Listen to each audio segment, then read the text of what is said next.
West Africa, a land largely neglected and forgotten by the world, second lowest on the Human Development Index on our globe, and yet a country with 17 million people, over 3 times the size of California, and immense need and opportunity.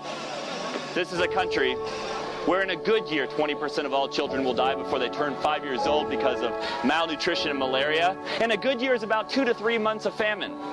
This, however, has been a devastating year where they're dealing with 8 to 9 months of famine. And yes, you see food next to me right now. But even the millet, which is right here in the marketplace, has already tripled in price after just a few months after the harvest. This is a country of immense opportunity. But how can you be involved?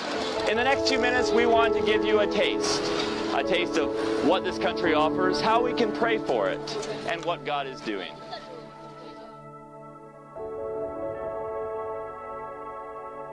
When you're in a country that's always in survival mode, you're aware with the famine now, people are looking for food to eat.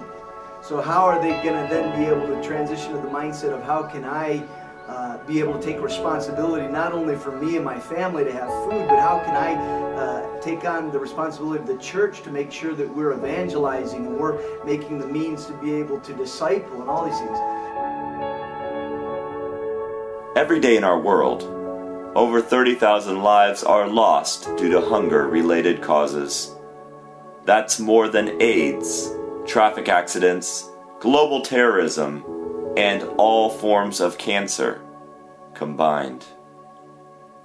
One of the epicenters of this ongoing tragedy is Niger.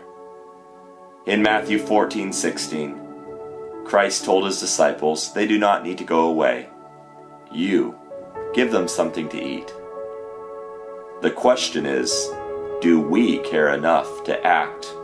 Perhaps you feel helpless when encountering such needs, but the problem is our focus on the need rather than the solution. Just as the disciples were told to bring what they had to Jesus, so we are called to bring our lives, our resources to Him.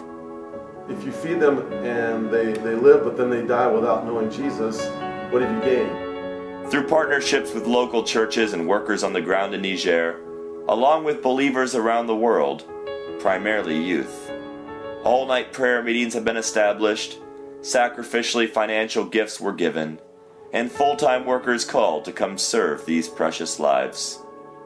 Thank you for your part in seeing the bread of sustenance delivered to these kids, so that the manna of life can be shared with their souls. Are we willing to sacrifice so others can experience and hear of His love? Not are we willing to give, but are we willing to actually change our lifestyle so more can know?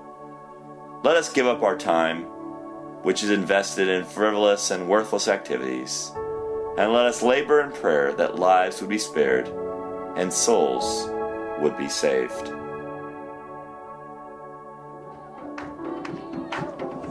There you have it. Sure, there's a food shortage. Many people are going hungry. But ultimately, even more than a mere food harvest, yes, the soil may be dry, grain may be hard to come by. But Jesus says, look unto the fields. Are they not already white for harvest? You see, the harvest truly is plentiful, but the labors are few. Therefore, pray the Lord of the harvest to send forth laborers into His harvest. My question for you is, what part will the Lord have you play in the harvest He is reaping in Niger?